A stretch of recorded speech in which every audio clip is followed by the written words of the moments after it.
Perumahan layak adalah rumah atau hunian yang memenuhi standar kelayakan hidup yang diperlukan bagi penghuninya.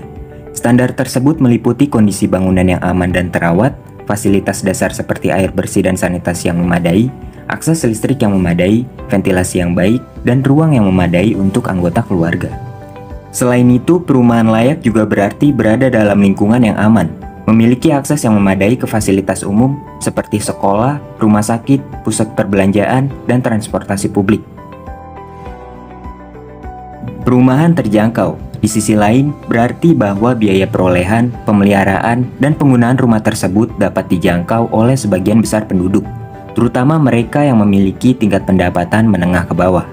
Artinya, harga jual atau biaya sewa rumah harus sesuai dengan tingkat pendapatan individu atau keluarga, sehingga mereka dapat membayar cicilan atau biaya sewa secara konsisten, tanpa memberatkan keuangan mereka secara berlebihan.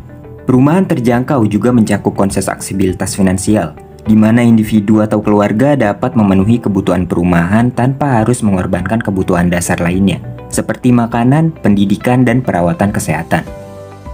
Perumahan layak dan terjangkau adalah hal yang penting bagi kesejahteraan masyarakat.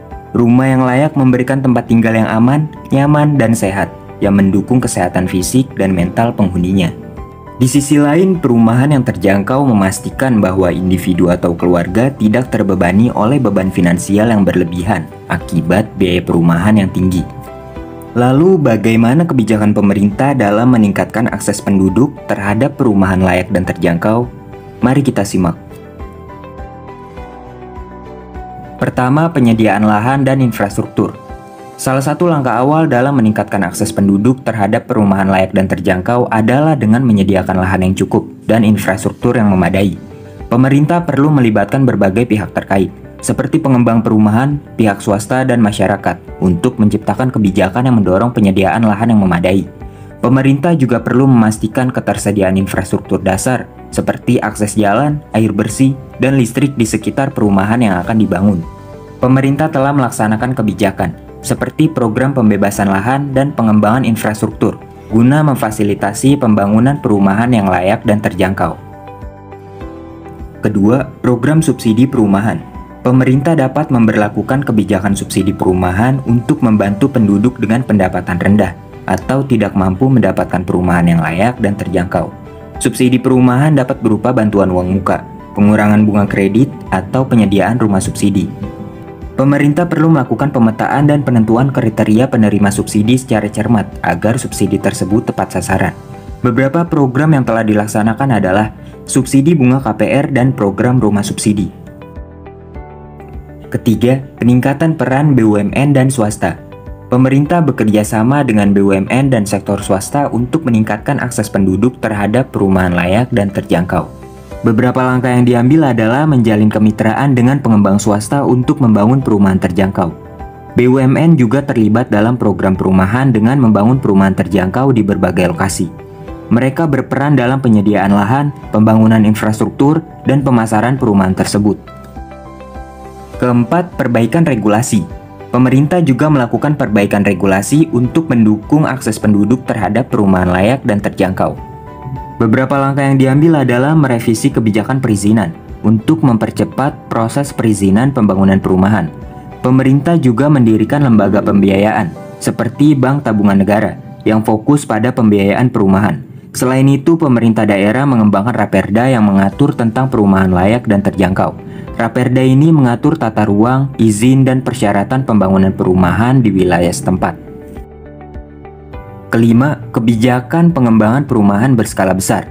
Pemerintah dapat mengadopsi kebijakan pengembangan perumahan berskala besar untuk memenuhi kebutuhan perumahan secara massal. Pemerintah dapat menggunakan anggaran publik untuk membiayai pembangunan perumahan berskala besar. Dana publik dapat dialokasikan untuk mengakuisisi lahan, mengembangkan infrastruktur pendukung, dan membangun rumah-rumah yang terjangkau. Pemerintah juga dapat menggunakan instrumen keuangan, seperti obligasi perumahan atau skema pembiayaan jangka panjang, untuk mendapatkan dana dalam skala besar untuk pembangunan perumahan. Instrumen keuangan ini dapat melibatkan partisipasi investor institusi, baik dari dalam maupun luar negeri, dalam pembiayaan perumahan berskala besar. Keenam, kebijakan pengembangan perumahan berkelanjutan. pemerintah dapat menerapkan kebijakan pengembangan perumahan berkelanjutan yang mempertimbangkan aspek lingkungan, sosial, dan ekonomi. Pemerintah dapat mendorong penggunaan teknologi ramah lingkungan dalam konstruksi perumahan, seperti desain bangunan yang efisien energi, pemanfaatan energi terbarukan, penggunaan bahan bangunan yang ramah lingkungan, dan pengelolaan air dan limbah yang berkelanjutan. Pemerintah perlu memilih lokasi yang strategis untuk pengembangan perumahan berkelanjutan, seperti yang dekat dengan pusat kota, transportasi umum, dan fasilitas publik. Hal ini dapat mengurangi ketergantungan pada kendaraan pribadi dan mendorong mobilitas yang berkelanjutan. Pemerintah perlu memastikan bahwa perumahan yang dibangun dalam kebijakan pengembangan perumahan berkelanjutan menciptakan komunitas yang inklusif. Ini melibatkan peningkatan aksesibilitas bagi penyandang disabilitas, pengembangan ruang publik yang ramah keluarga, dan pemberdayaan masyarakat lokal dalam pengambilan keputusan terkait pengembangan perumahan. Dengan menerapkan kebijakan-kebijakan ini, pemerintah berkomitmen untuk meningkatkan akses penduduk terhadap perumahan layak dan terjangkau. Perumahan yang layak dan terjangkau memberikan tempat tinggal yang aman, nyaman, dan sehat bagi masyarakat, sambil mengurangi beban finansial yang berlebihan.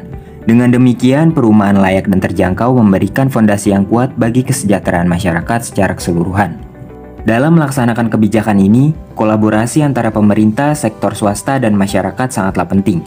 Dalam menghadapi tantangan meningkatnya kebutuhan perumahan layak dan terjangkau, kerjasama yang sinergis akan menciptakan hasil yang lebih baik. Pemerintah perlu melibatkan pengembang perumahan, organisasi non-pemerintah, dan masyarakat dalam merancang dan melaksanakan kebijakan ini. Melalui dialog terbuka dan partisipasi aktif dari semua pihak, dapat tercipta solusi yang sesuai dengan kebutuhan dan keberagaman masyarakat. Untuk mencapai tujuan ini, pemerintah juga harus memastikan adanya pengawasan yang ketat terhadap pelaksanaan kebijakan. Hal ini termasuk memastikan transparansi dalam proses pengadaan lahan, pemenuhan standar kualitas perumahan, dan pemantauan terhadap harga jual atau biaya sewa yang wajar. Dalam jangka panjang, upaya pemerintah dalam meningkatkan akses penduduk terhadap perumahan layak dan terjangkau akan membawa dampak positif yang signifikan. Masyarakat akan memiliki tempat tinggal yang memadai, lingkungan yang aman, serta akses ke fasilitas publik dan layanan sosial yang penting. Mari bersama-sama mendukung dan mendorong pemerintah untuk terus mengimplementasikan kebijakan-kebijakan yang memperkuat perumahan layak dan terjangkau. Dengan perumahan yang layak dan terjangkau, kita akan melangkah menuju masyarakat yang lebih sejahtera dan berkualitas.